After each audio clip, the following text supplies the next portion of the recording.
estoy pidiendo al prefecto, espero que me entregue, le estoy insistiendo, sí, espero que me entregue las coordenadas de la provincia de Chimborazo, porque ellos son los actores principales, pues.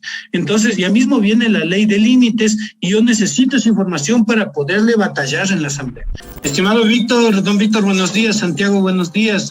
Para mí un gusto conversar con ustedes, comentar lo que estamos haciendo desde la asamblea y solidarizarme con lo que está pasando en Cotopaxi y en Quito con el tema de los deslaves y decir algo que es muy claro. Esto no es un tema solo de la madre naturaleza, no es así. Esto es un tema de falta de planificación, control y mantenimiento de obras que ya se hicieron hace muchos años, al menos en Quito, hace muchos años en las laderas del Pichincha. Y que la falta de mantenimiento, no solamente me imagino de la actual administración, sino de varias anteriores, ocasionaron lo que acaban de ocasionar.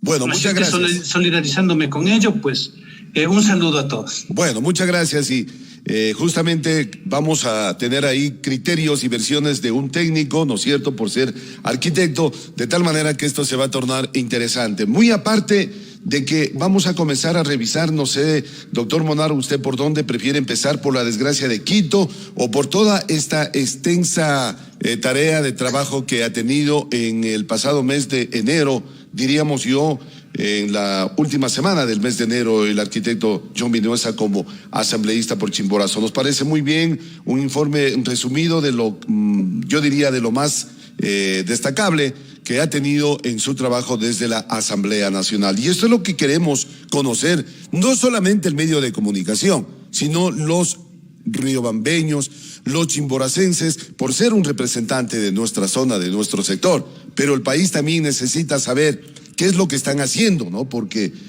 si tomamos en cuenta todo lo que se comenta, todo lo que se dice de la Asamblea, Dios mío, como dice el adagio popular, no queda ni nombre ni apellido, ¿no? Pero la realidad es otra. En todo caso, doctor Monar, usted decide por dónde empieza el análisis. Dejamos para que salude también ya con nuestro invitado. Doctor Monar. Bueno, algo pasó en el... Doctor Monar, ¿está listo? Está tomándose el cafecito. No sé, algo pasó. No, estamos atentos, doctor. Nos quedamos sin audio. No sé qué pasa también. La naturaleza nos ataca, la tecnología. Bueno, vamos a saludar con el arquitecto John Vinuesa, ¿no? Un gusto recibirle nuevamente por este espacio. Le decía, ya estaba hablando y no tenía el retorno. Le decía que quisiéramos empezar, doctor, analizando el tema de la capital. Y le digo por qué. Es una noticia de actualidad. Tenemos a un profesional con la profesión afín, acorde a la materia. El arquitecto John Vinuesa también conoce temas de planificación, de urbanismo. Recordemos que entre sus propuestas para la alcaldía, cuando estuvo de candidato, tenía un plan en torno al tema de riesgos y más que nada conversar desde la parte administrativa, técnica, política, ¿no? O sea, eso es lo que hace falta, de que las autoridades se sensibilicen a nivel nacional y puedan dar un comentario, acaso de que porque ya son asambleístas no puede opinar sobre lo que ha pasado en Quito, no puede hacer lo otro. No, pues o sea, esto hay que ser sensible, ¿sí o no, arquitecto? Entonces yo quiero preguntarle, en resumen, esta situación, ¿qué opinión le merece? Haciendo hincapié en algo, usted lo dijo, no es solamente un tema de la naturaleza. Yo también me pregunto lo mismo y le traslado a usted la inquietud. Desde la parte técnica, desde las instituciones, ¿se puede hacer algo? Esa es la primera inquietud. Bienvenido, buenos días. Sí, buenos días. Le voy a decir, las ciudades son organismos vivos y como tales, igual que un organismo vivo, si no se cuida una parte, empieza a dañarse. Así de sencilla es la cosa. Cuando usted deja las quebradas abandonadas, las laderas botadas, empieza a generarse abusos en la utilización, en el uso. Y eso es lo que genera lo que el día de hoy, lo que el día de ayer vimos en La Gasca. Mire, le voy a contar así para que usted más o menos tenga una idea. Hace muchos años, yo trabajé en laderas del Pichincha, en un proyecto del Banco Interamericano de Desarrollo, y por eso conozco del tema. Hace muchos años, en la parte superior de las laderas del Pichincha, se excavó una zanja enorme de más de 3 metros de ancho, una zanja enorme que servía justamente para contener el agua, el lodo que viene desde las partes más altas. Por eso es que durante muchos años casi no se han visto inundaciones en el centro histórico, que antes eran a cada momento, se acordarán. Y ya Pero con el tiempo se van olvidando las nuevas administraciones porque no existen procesos de seguimiento, porque lo que hace un alcalde, el otro lo quiere tapar porque está enojado, porque le ganó las elecciones, porque perdió, por lo que sea. Y estos celos políticos que matan administraciones y matan a ciudades enteras son el gran problema. Yo me acuerdo que ese señor que hablaba de los ovnis, Rodríguez, creo que era, alguna vez se fue a caminar por ahí y hasta dijo que eso era obra de los extraterrestres, esa zanja rara ahí, pero era una obra que hizo el municipio de Quito en su momento, en los años 80, para contener estos aluviones. Desde entonces hasta la fecha, ¿qué ha pasado? ¿Quién sabe? Y justamente ahorita deben salir los procesos de fiscalización de parte del municipio de Quito para revisar si se dio mantenimiento, si fue un problema de municipio, si por falta de previsión o si fue un problema de las empresas encargadas del mantenimiento. Este es un punto, revisar el tema de mantenimiento. Pero el otro punto está en el cómo manejas tú una quebrada. Si tú le dejas botada a la quebrada o a la quebradilla, como la que tenemos nosotros en Riobamba, las que tenemos, la de Abras, no, estas quebradas que la gestión municipal inclusive se ha dado el lujo, digámoslo así, de tapar estas quebradas. Tarde o temprano la naturaleza nos va a dar el coscacho, así de sencillo. Para que eso no suceda, es necesario que sean quebradas vivas, es necesario que esas quebradas se las utilice, se las maneje, pero se las utilice, sí, en el sentido de tenerlos como reservas naturales.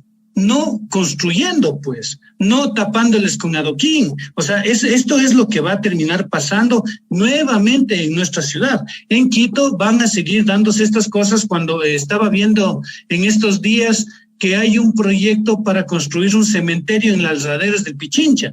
¿Qué significa construir un cementerio? Significa botar los árboles antiguos, botar la vegetación, la cobertura vegetal que ya está, para empezar a hacer plataformas. Lo que va a pasar es que luego ese mismo cementerio va a ser alimentado por los muertos que pasen abajo. Lo mismo pasó en Guano, exactamente lo mismo. Y lo mismo pasó en Chunchi. Porque, ojo, que lo de Chunchi no es solo la naturaleza, es que tenemos una tubería de alcantarillado que sigue carcomiendo las bases de la ciudad de Chunchi. Así es que ahí hay un riesgo latente que está ahí y que no se hace mucho al respecto. Por una parte, la municipalidad no tiene los recursos, por otro lado, el gobierno se hace loco. Respecto a Guano, es lo mismo. Dejar que subir la frontera agrícola hasta los páramos, no permitir que exista esta esponja que recoge agua, dejar que se elimine la capa vegetal y no tener programas de arborización. En estos días, después de lo que pasó con Guano, toditos los políticos, córrete a sembrar arbolitos en Guano, ¿no? Córrete a sembrar arbolitos para quedar bien, pero no es así, no son solo sembrar árboles, es tener las quebradas vivas, es tener las quebradas en las cuales la gente sepa y no darle la espalda a la quebrada, sino mirarle de frente con amor, con cariño y mantenerle protegida por años. Justamente cuando no pasa nada, y tener en la memoria colectiva que lo que sucedió en la Gasca va a volver a suceder, y si no sucede en la Gasca sucederá en la Colón, y si no sucede en la Colón sucederá en la Quebrada de Jerusalén, etcétera, etcétera. Así es que ese es lo que les puedo comentar, para no ir a un detalle ya más preciso y técnico. Desde la asamblea, ¿qué es lo que yo estoy haciendo? Porque obviamente tengo que conectarlo con eso. Es exhortarle a la presidenta, insistir a la presidenta y al CAL a que se dé paso a la ley orgánica de gestión de riesgos. Es un tema que ya va, yo desde que estoy en la asamblea, es un año que seguimos insistiendo en que ya se dé trámite. Recuerde que para que una ley llegue al pleno tiene que pasar por diferentes pasos, ¿no? Por el CAL, etcétera. Y este rato está en la comisión y esa comisión no toca el tema. Entonces, seguimos presionando y seguimos insistiendo porque esa ley sí va a dar paso para demostrar responsabilidades cuando alguna institución no le presta asunto a temas como estos. 7:47 a.m, señoras y señores, 7:47 a.m. Hemos empezado este diálogo con el arquitecto John Vinuesa, asambleísta por Chimborazo. Ya tenemos acá en el pedido del WhatsApp, ¿no?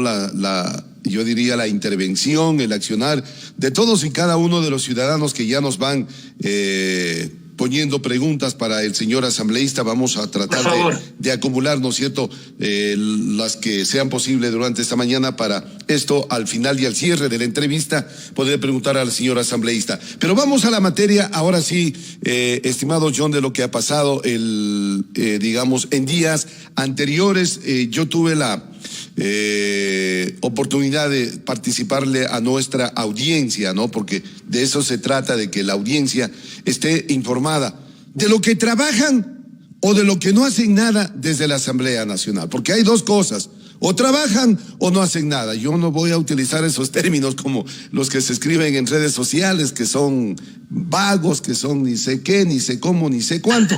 No voy a utilizar yo esa situación, hago solamente referencia de lo que se lee. Yo digo de lo que hacen y de lo que no hacen dentro de la Asamblea. Pero sí me llamó la atención cuando escuché en su página el audio, y le había participado a nuestra audiencia, y recordará el doctor Monar la semana anterior. Digo, es la primera vez que le escucho al John como que molesto, o sea, como dice el pueblo, cabreado, hasta en el tono de voz, molesto, recontra molesto con el ministro de Obras Públicas. Entonces dije, no, pues este es el accionar, así le queremos ver a nuestra autoridad.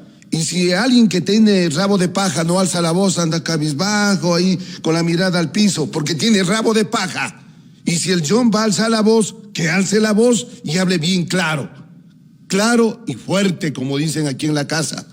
¿No es cierto? ¿Cómo me escuchas? Claro y fuerte, chévere ya, entonces estamos bien. ¿Qué le motivó, John, para hacer este reclamo? Porque de lo que yo entendí, claro, si no le paran bola a un asambleísta, si se hacen los locos, entre ellos nomás, que sí, que este es el mejor ni sé cuánto, que el mejor ministro, que el mejor presidente, que la mejor gobernadora, bueno, se alaban las fotos y todo lo demás. Y el pueblo aquí esperando para decir, señores, ¡ey, vea! Aquí está pasando esto, pues no hay que cuidar el puesto, porque no he escuchado yo una autoridad que le diga, a ver, señor ejecutivo, si no se le atiende a mi provincia, yo le agradezco, le quiero mucho, le he apoyado, pero si no hay esta atención, yo mejor me pongo a un lado. Nada, cuidando el puesto, tomándose las fotos, porque con las fotos parece que las obras ya vienen, o vendrán las próximas candidaturas, de eso no sabemos. ¿Por qué se molestó, John? Ahí le vamos a dejar esta explicación para nuestra audiencia. Bueno, gracias. Lo primero que le digo y le voy a recordar, yo jamás he firmado con la bancada de gobierno. Para ser parte de la bancada de gobierno hay que firmar un papel, y yo jamás lo he firmado. Soy uno de los 8 asambleístas que no estamos en ninguna bancada. Hay otros asambleístas que se llaman independientes, pero que sí están firmados en la bancada de gobierno. Por lo tanto, no tengo ningún compromiso, ni el gobierno tiene compromiso conmigo, más allá que lo que tenemos que hacer como funcionarios públicos. Punto y basta. Así es que yo puedo decir lo que considere. Ahora, decir lo que considere no es cualquier cosa, porque hay que ser responsables también. He pedido información al ministro, me fui, pedí una cita, he pedido varias citas, pero ha sido complicado con este ministro. Finalmente tuve una reunión con una viceministra de audios y videos que fueron filmados, porque las cosas yo las hago bien transparentes, no estoy pidiendo que no se me graben mis reuniones. Sí, entonces en estos videos que los voy a sacar en estos días, porque estoy editando simplemente que queden escuchables, ¿no? A veces no se graban bien. Ahí ustedes van a ver el origen de todo esto. Y el origen es que, claro, la Valvanera, primero me dicen que a Chimborazo no le hacen falta 4 carriles. que ellos han hecho los estudios, que no sé qué, que no sé cuánto, y que al máximo se va a dar un mantenimiento a la Valvanera Payatanga durante 5 años. Es decir, durante 5 años ni pensar en los 4 carriles. Entonces, yo les explicaba, porque conozco del tema, o sea, les explicaba, me decían, es que el tráfico inducido, que no sé qué, que no sé cuánto, vean ustedes con sus cosas técnicas, no, a mí no me van a convencer. Y después de ser amable, tolerante y todo lo demás, hay un momento en el que hay que decirlo en el pleno, donde se escucha, ¿no? Donde se escucha no solamente uno, sino todos los asambleístas de frente y claro. Pero no es la primera vez, estimado don Víctor, no es la primera vez. Hay varias ocasiones en las cuales le he dicho las cosas claras a los diferentes personajes de gobierno. Lo que yo no hago es hablar con odio. Lo que yo no hago es ponerme en una oposición cerrada. Eso no hago. Lo que hago es decir las cosas que considero pueden ayudar a que quede en la mente de los ciudadanos chimboracenses, en las futuras autoridades, lo que he dicho siempre. Tenemos que plantearnos los 4 carriles como un objetivo de provincia para hoy y para mañana. Cuando venga un nuevo asambleísta que siga fastidiando y que siga jodiendo por los 4 carriles, tarde o temprano las cosas van a salir. Así es que eso fue el hecho de que al haber hablado con un técnico también del ministerio me diga, la carretera a la UCI está en perfecto estado. Le digo, ¿cómo es eso? O sea, que esté con un buen asfalto no significa que esté en perfecto estado. Usted no conoce esa vía, no sabe que esa vía es llena de neblina y que no exista señalización, significa que hay muchos muertos. Los 2 carriles matan gente. En una carretera como esta, tener 2 carriles mata gente. Cotopaxi era una provincia que tenía muchísima accidentabilidad hasta cuando se construyeron los 8 carriles, 8, no 4, 8 carriles tiene la Panamericana en la parte de Cotopaxi. Entonces, y nosotros nunca hemos hablado de los 4 carriles, casi nunca. Y por eso es que yo busco que vaya en una agenda, que se hable bastante sobre 4 carriles, que pase de ser un proyecto del YON y que se convierta en un proyecto provincial. He visto que varias autoridades ahora ya mencionan de los 4 carriles y eso yo solo digo, Dios les pague, porque eso es lo que tenemos que hacer, un proyecto común, fuerza común. Así es que eso, seguir trabajando por la provincia de Chimborazo es lo que a mí me toca. Le quiero contar una buena noticia dentro de estas cosas que molestan también. El día de hoy, y pasándome de coles a nabos, ¿no? El día de hoy van a estar 3 rectores y un miembro de un instituto de investigación en la Comisión de Educación. El rector de la UNACH, el rector del SPOCH, el rector del Colegio Carlos Cisneros y de la estación de investigación, se me va el nombre, ya le voy a decir. Sí, son personas, a ver, aquí está. Byron Vaca, Spoch, Nicolás Samaniego de la UNACH, José Nájera del Carlos Cisneros, Sonia Guadalupe de la Asociación de Profesores Politécnicos y Wilfrido Franco, representante de la Estación Científica de Ayuma. ¿Qué es lo que van a ir hoy a la Comisión de Educación? A hablar de la Ley de Educación Superior. Y esto para mí es importante. Porque el otro fue darle un llamado de atención al ministro que hacía falta. Pero esto es importantísimo. ¿Por qué? Porque nuestra provincia, nuestra ciudad, es una ciudad universitaria, lo sabemos todos. Sí, y está armándose la Ley de Educación Superior. ¿Y qué pasa? Que como en otras leyes, solo se llama gente de las 2 grandes ciudades, ¿no es cierto?, a que den sus criterios. ¿Y dónde queda la voz de las provincias? Nadie les llama, no se les escucha. Se les invita, no sé, o sea, simplemente la voz de Chimborazo no está en la asamblea. Entonces, les invité a los rectores que tuvieron la amabilidad también de aceptar, porque no es una comparecencia para llamar atención, sino para que propongan lo que la educación los institutos de educación superior de Chimborazo necesitan de esta ley de educación superior. Sí, así es que el día de hoy a las 10 de la mañana van a comparecer estos rectores y yo voy a estar, no es la comisión en la que yo participo, pero voy a estar en esta sesión para dar el apoyo y hacer los comentarios respectivos en la construcción de esta ley. Eso le puedo contar como una buena noticia también. Bueno, muchas gracias. Voy a pasar por la versión del doctor Monar. Gracias, doctor H. Importante la gestión que viene desarrollando nuestro asambleísta y, por supuesto, atentos a todas las cosas que se vayan dando. Yo digo, no es solamente de estar en la comisión para quedarse con el tema, ¿no? Y hay cosas que desde la voz de una autoridad suenan interesantes e importantes en la medida también de que, ojo, el asambleísta está pendiente de, la autoridad está pendiente de. Incluso el resto de autoridades se cuidan, mi estimado doctor, cuando hay alguien que empiece a cuestionar cómo camina el Estado, cómo caminan las provincias en su organización. Yo quisiera consultarle, mi estimado John, acerca de los temas polémicos de la Asamblea, ¿no?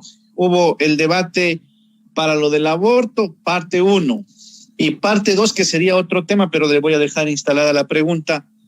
Esta ley para la seguridad ciudadana y el uso progresivo de la fuerza, pues con lo que pasó anteriormente acá en Riobamba, Chimborazo, se ha de haber estado atento usted. Fuimos escenario nacional de críticas a favor y en contra de la sentencia en contra de un policía. Entonces, esos temas de seguridad, la ley enviada por el Ejecutivo a la Asamblea, más lo del aborto, nos parecen también que son temas puntuales para irlos revisando. Ya, a ver, el día martes se habló sobre la ley para garantizar la interrupción voluntaria del aborto en caso de violación. Aquí existe una dicotomía, o eres o no eres, o sea, no hay términos medios. La ciudadanía está muy polarizada. O tienes el pañuelo verde pro legalización del aborto, o tienes el pañuelo celeste pro vida. No hay más. Sin embargo, hay otra forma de ver las cosas. La Corte Constitucional dijo que tiene que dictarse esa ley. O sea, dio la orden a la Asamblea, básicamente, y así está. La Asamblea anterior se lavó las manos, lo dejó para esta Asamblea, y en esta Asamblea se ha tomado quienes están en el trabajo. Esta es la Comisión de la Niñez, la que está trabajando en esto, sí, la tarea. Ahora, bien, la ley tiene que salir, porque ya es una orden constitucional, de la Corte Constitucional. La pregunta clave está este rato basada, toda la discusión ya está basada solamente en 2 puntos. En el resto de cosas han llegado a ponerse de acuerdo.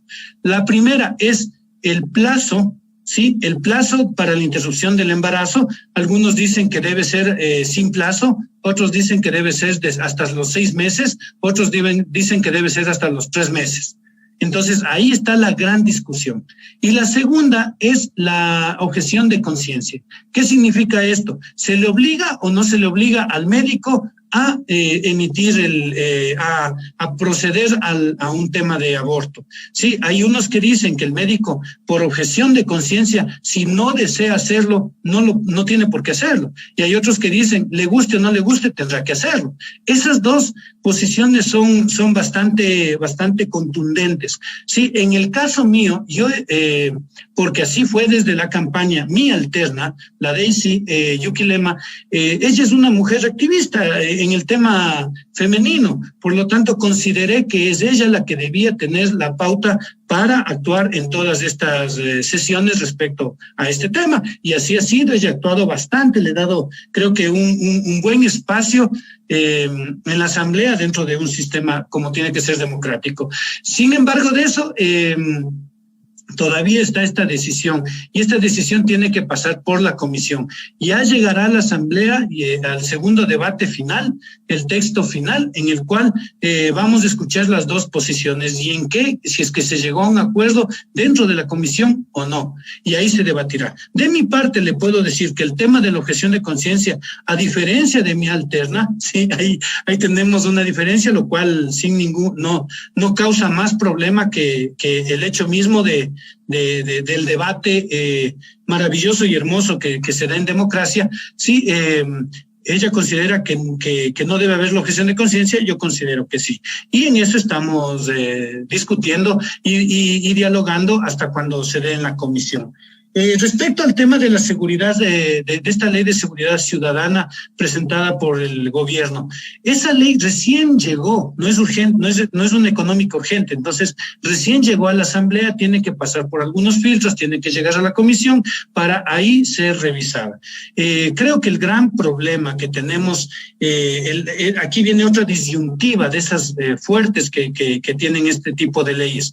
O permitimos una ley que podría derivar en el abuso de la fuerza del policía, o permitimos una ley que garantice tanto los derechos que la policía se queda maniatada. ¿Cuál de las dos? Esa es la gran duda, la gran pregunta que tenemos. Sí, entonces, en ese sentido, miren, el tema del policía Olmedo, hay mucha fuerza respecto al apoyo a la defensa del policía. Y yo también puse eso, es necesario revisar qué es lo que ha pasado, porque si no la policía se queda maniatada. Sin embargo, recibo comentarios, yo siempre estoy leyendo y contestando los comentarios de los ciudadanos, de familiares de la persona que fue disparada, del presunto delincuente, y me dicen, John, tenga atención a lo que está diciendo los medios, porque no todo es tal como lo dicen los medios. Entonces ahí viene una discusión que los únicos que pueden salvar son evidentemente quienes están en el proceso judicial. Es tan delicada el tema que conversé con un médico forense que me explicaba que el problema está en el tipo de bala que se le entrega a la policía, que es una bala punta roma, no una bala... O sea, ¿a dónde quiero llegar?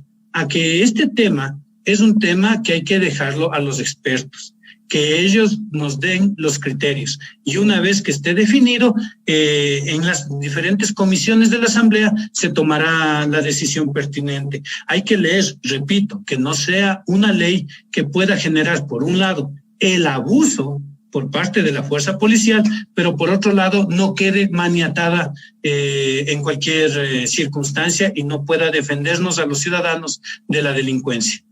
8 de la mañana con 4 minutos, señoras y señores, 8 de la mañana 4 minutos aquí en el noticiero estelar de Fantástica 92. Vamos a pasar justamente a revisar estos temas que son importantes. Hoy nomás ya acaba usted de explicar qué pasa con la ley del aborto. El diario El Universo de la ciudad de Guayaquil habla sobre este tema en un titular de primera página. Sin consenso, la nueva ley sobre el aborto, el proyecto de ley que garantiza la interrupción voluntaria del embarazo en caso de violación, está aún sin apoyos claros. Esto ya ha manifestado, es un asunto que tendrán que ir descifrando de manera clara, transparente, midiendo, digamos, los pros y los contras, porque este es un asunto bastante serio.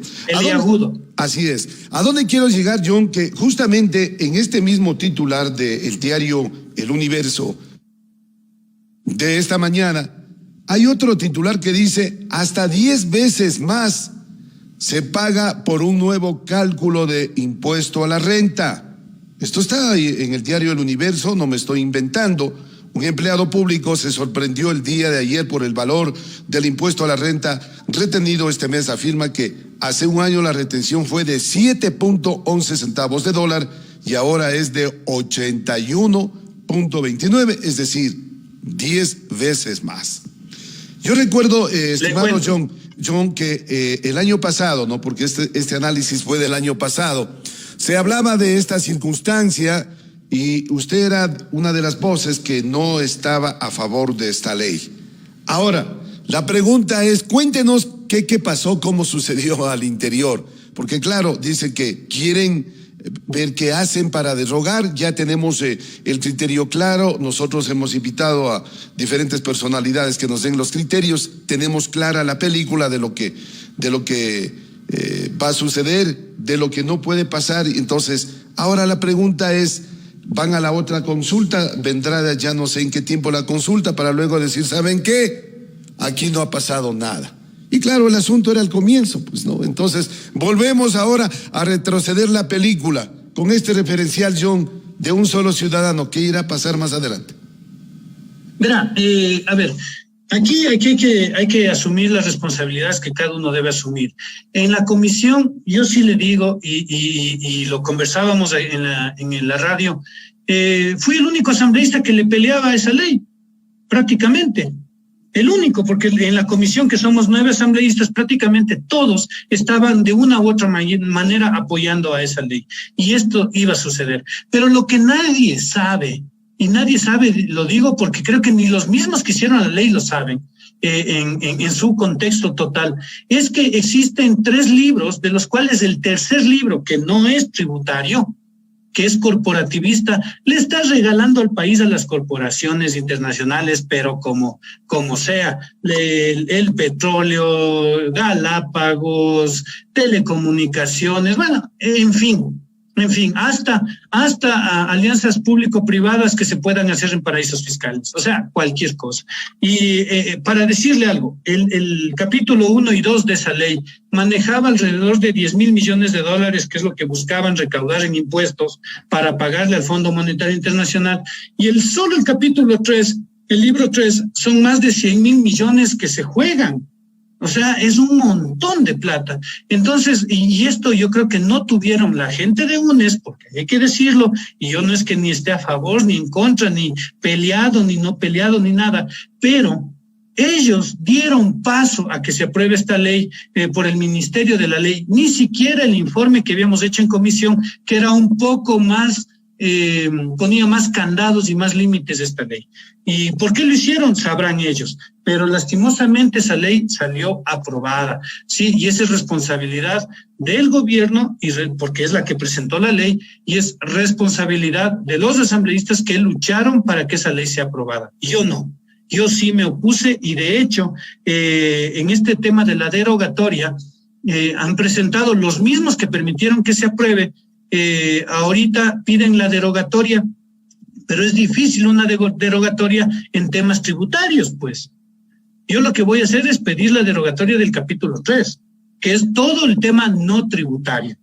Y sí tiene indicios de ilegalidad esa ley porque ocupa más temas que uno solo. Hay unidad de temática, es lo que pide que debe ser un proyecto de ley, y esta no lo tuvo. Así es que sí se puede hacer cosas, pero sí se va a necesitar de verdad el compromiso de las bancadas, y eso yo no sé si lo hay. Prácticamente todas las bancadas dieron paso a que esa ley se apruebe.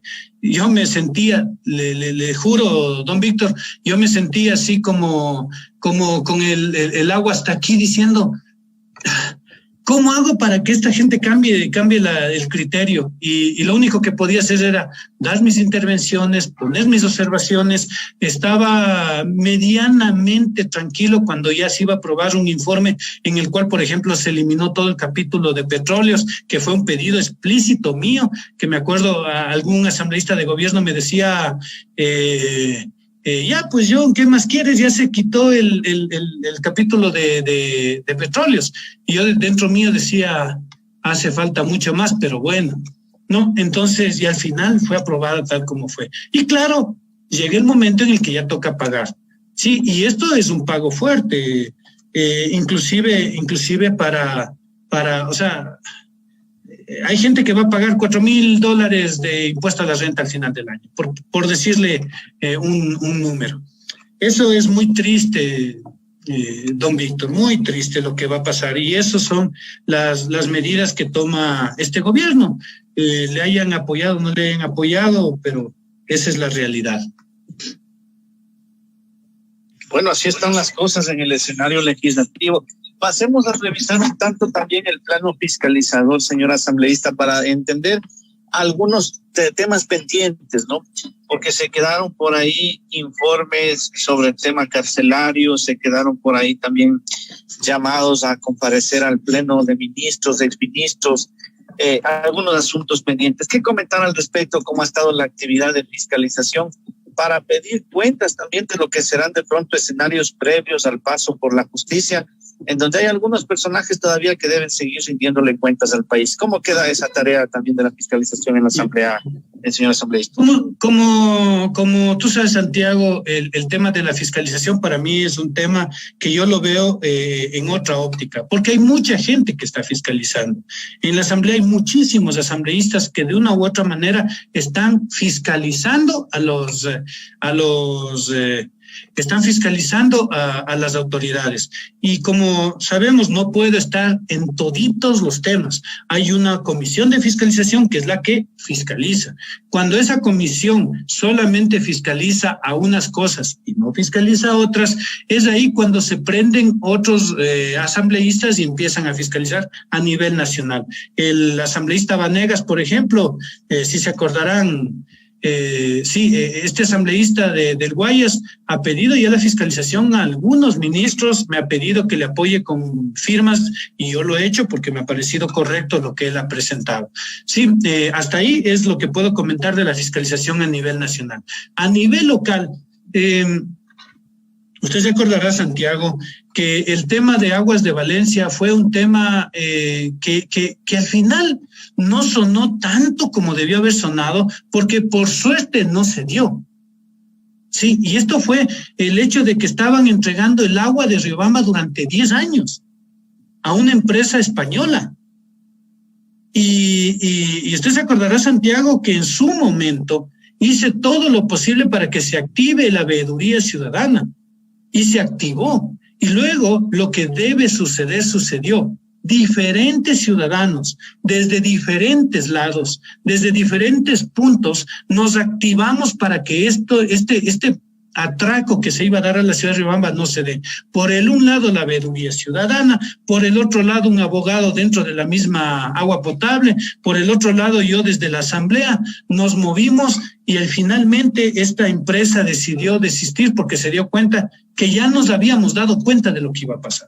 Sí, en ese mismo sentido, dentro de los temas de fiscalización, estoy con los ministros, justo lo que pasó con los 4 carriles, con lo de Cumandá, es parte de ese pedir información.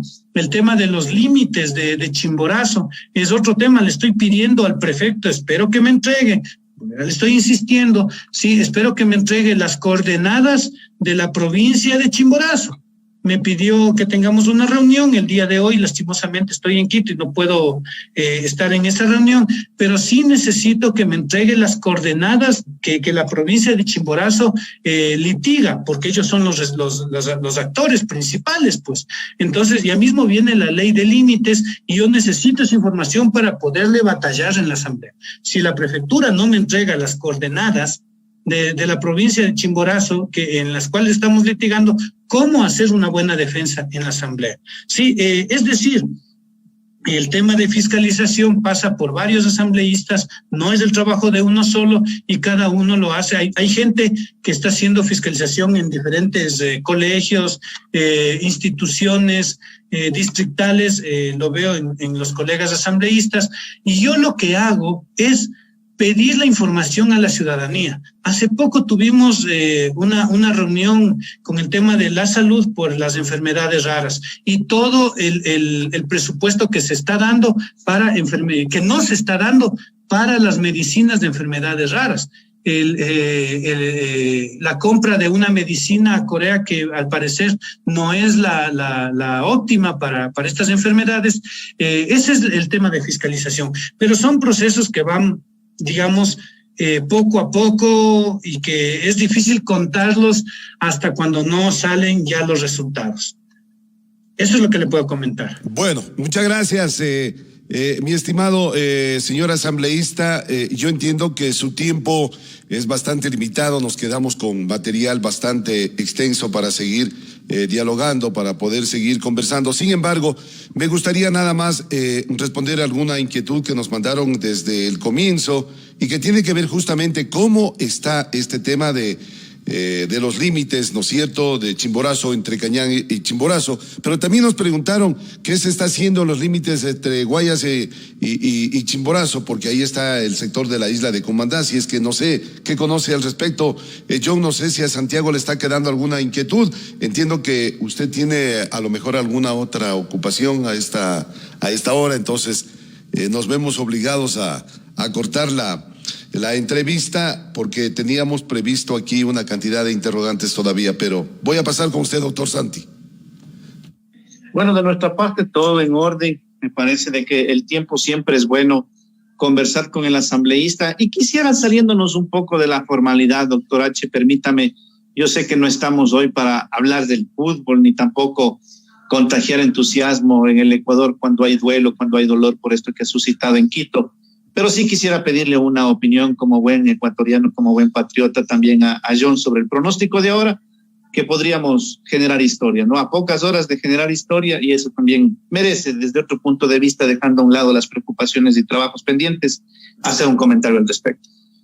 Bueno, le voy a decir que yo amante del fútbol no soy. Los únicos que me emocionan es cuando juega mi Olmedito, cuando juega el Atri y cuando me voy a algún barrio, a alguna cancha y estoy acolitando a los panas a que jueguen.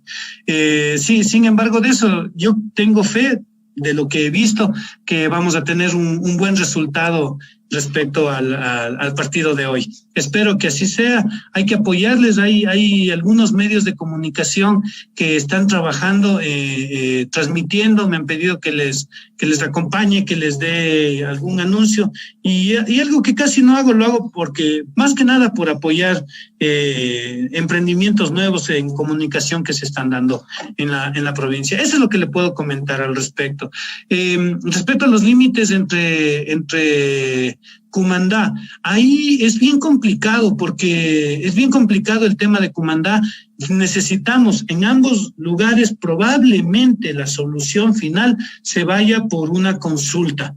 Hay que definir los términos de esa consulta, pero lo que sí tenemos que hacer es defender el momento en que ya pase al Pleno en primer debate la ley de límites, que eso va a estar peliagudo porque evidentemente las otras provincias también van a luchar. Y yo estoy en eso todos los días, pero necesito el apoyo de la prefectura que me pueda entregar la información adecuada. Me ha entregado una parte, pero necesito las coordenadas, específicamente las coordenadas. Eso así lo pongo en público porque es necesario ejercer presión sobre aquello.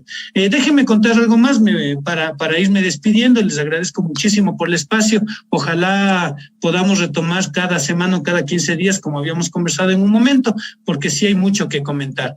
Miren, estamos haciendo la ley de pagos justos, la ley del pago en plazos justos, es decir, que las grandes empresas paguen a tiempo y no después de 3, 4, 5, 6 meses a las microempresas, que el Estado pague a tiempo al proveedor y no después de un año. Esto es un tema importantísimo. En el tema de la ley de energía eléctrica es necesario que defendamos dos cosas. La primera, que protejamos a nuestra empresa eléctrica Riobamba. Hay proyectos de ley que quieren pasarle los dineros de Conecel directamente a los consejos provinciales. Yo estoy luchando porque no puede ser que una empresa de las pocas que tenemos fuertes en Chimborazo sea debilitada. Y mi lucha es, y le invité ya al gerente anterior, fue un técnico al gerente anterior, para que hable en la asamblea sobre cómo funciona la empresa eléctrica y por qué no se pueden dar ciertos artículos de la ley. Hablé también para el tema de el tema de la ley 047 para que se amplíe a varias provincias y no solo a 4 provincias. Les recuerdo, esta ley genera recursos, entrega el 5% de las ganancias que genera cada hidroeléctrica, pero solo son entregadas a Tungurahua, Pastaza, Cotopaxi, Tungurahua, Pastaza, Cañar y Azuay. Y Chimborazo, entonces eso también hay que pelearle, que incluyan no solo a Chimborazo, sino también a Sucumbíos y a otras provincias que tienen hidroeléctricas y que deberían recibir ese 5% para obras de electrificación en su provincia. Entonces estamos peleando con eso. ¿Qué más le puedo comentar? También se está discutiendo bastante el tema de Zaruma. Yo no me he metido mucho en el tema porque hay muchos asambleístas, sobre todo la provincia del Oro, que están discutiendo ya de ese tema. Y finalmente empezando los trabajos en el grupo parlamentario interparlamentario Italia y Ecuador, con lo cual lo que estoy buscando es que exista este diálogo con el Parlamento italiano para poder conectar diferentes legislaciones, hacer la legislación comparada y poder ver lo que ellos han hecho, por ejemplo, en el caso del COVID, que tienen una legislación muy interesante. Y la última que les cuento, el día de hoy ya mismo empieza en la comisión, vamos a hablar de la ley FinTech. La ley FinTech suena a futuro, porque es la ley de las finanzas relacionadas con la tecnología, es decir, las finanzas relacionadas con las criptomonedas, con el CryptoWallet, con la Web 3.0, con los metauniversos, esta cosa que el Ecuador todavía está como que en la prehistoria y que el mundo entero ya está manejando. Entonces necesitamos un marco normativo. Ahí en la ley están proponiendo proponiendo que existan zonas francas para este tipo de empresas, las DAO, empresas autónomas basadas en la tecnología. Yo alzaba la mano y decía, todo el país debería ser una zona franca para las empresas virtuales, porque si ponemos zonas francas por pedacitos, seguro se van a poner en las dos grandes ciudades y a Chimborazo otra vez le van a dejar relegado. Entonces no nos conviene. Y aquí las leyes tienen que de alguna manera darle algún beneficio a provincias como Chimborazo. Así es que eso es lo que estamos trabajando. Ya, a ver, estimado John, antes que se despida, le quiero dejar solamente este mensaje, John, por favor, que me escuche. En la parte primera de esta última intervención suya decía el tema de los pagos. Y yo he estado revisando, pero parece que usted no está enterado y le paso este dato y esta versión. En los pagos que no cumple, porque todas las instituciones que pertenecen al Estado, está, por ejemplo, el Consejo Nacional Electoral. A los medios de comunicación no pagan. Ya se fue el señor presidente, el anterior. Y hasta ahora de esa campaña no cobramos. Los medios de comunicación que tenemos alguna fábrica de billetes, somos filántropos. Nosotros vivimos de la publicidad. Este es el único ingreso que tenemos y no hemos podido cobrar. El cuento del gallo pelón. No hemos podido cobrar. Si es que le dejo esa sugerencia, mi estimado John, porque no solo los medios de comunicación. Hay contratistas de obra que invierten su dinero para construir alguna obra con el Estado y finalmente les pagan luego de un año, con todo lo grave que es eso. Así es que yo lo tengo muy claro, conozco también de ese tema y es lo que estamos justo peleando en la Asamblea. Pues es que yo le digo, la Asamblea sí sirve cuando sirve la ciudadanía, cuando de verdad hace cosas que no son obras como un puente, pero son normativas y leyes con las cuales usted mañana va a poder pelear para que le paguen en el plazo justo. Que eso es lo que buscamos, justicia, plazos justos, que no se vaya a pagos después de 1, 2, 3 años. Gracias por la invitación, don Víctor, y tomo atención a lo que me dijo. Ok, muchas gracias, John.